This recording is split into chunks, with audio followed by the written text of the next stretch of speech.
जनिन शरणार्थी कैंप में मिले हथियार। छापेमारी के दौरान कई हथियार मिले हैं। शरणार्थी कैंप में एक सुरंग भी मिली है और जनिन की सुरंग को आईडीएफ ने तबाह कर दिया है। वेस्ट बैंक के जनिन में छापेमारी का विरोध भी आईडीएफ को झेलना पड़ रहा है।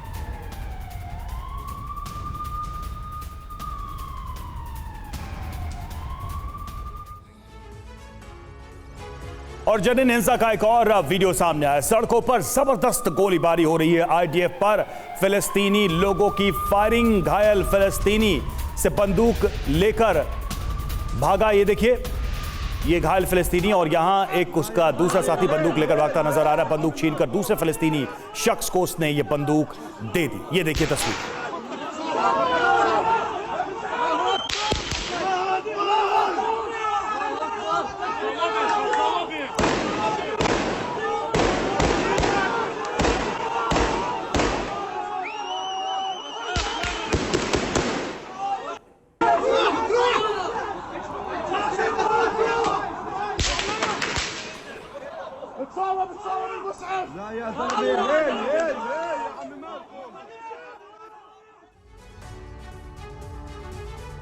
और आइए आपको अब आगे बताते हैं कि इजरायली सेना के टारगेट पर आखिर वेस्ट बैंक का जनिन शहर क्यों है।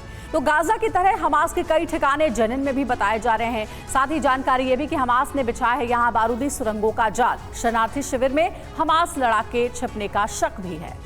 बिल्कुल। और जॉर्डन नदी के पश्चिमी तट पर जमीन का बड़ा टुकड़ा, इजराइल और फिलिस्तीन के लड़ाके दोनों का जनिन पर दावा है। इस्लामिक जिहाद के नाम पर जनिन में हमास का जमावड़ा लगा हुआ है और लगातार ये जंग, ये लड़ाई यहां भी बहुत ही इंटेंस होती जा रही है। जो तस्वीरें हमने थोड़ी देर पहले आपको दिखाई उससे साफ पता चलता है कि आमने सामने की लड़ाई चल रही है, आमने सामने की जंग चल रही है। एक तरफ आईडीएफ और दूसरी तरफ फिलिस्तीन के लोग। सिंह सर, अब बहुत ही बेसिक सवाल यहां पर यह है कि ये जो लड़ाई इस वक्त हम वेस्ट बैंक में हम देख रहे हैं, इस वक्त जो युद्ध यहां पर भी हम देख रहे हैं, आमने सामने की सड़कों पर हमने देखा किस तरीके से एक दूसरे पर गोलियां चला रहे हैं। तो एक तरफ आईडीएफ, एक तरफ बहुत ट्रेंड प्रोफेशनल आर्मी और दूसरी तरफ इस तरह के कॉमन लोग कह सकते हैं, जो देखने से भी लग रहा था। आप इस वॉर को या इस लड़ाई को, ये स्ट्रीट फाइट को कैसे देख पा रहे हैं, कैसे एनालाइज कर पा रहे हैं? देखिए, स्ट्रीट फाइट जो है, जैसे हम लोग बोलते हैं अर्बन वॉरफेयर, इसका पहले भी हम एक बार देख चुके हैं रशिया यूक्रेन वॉर में।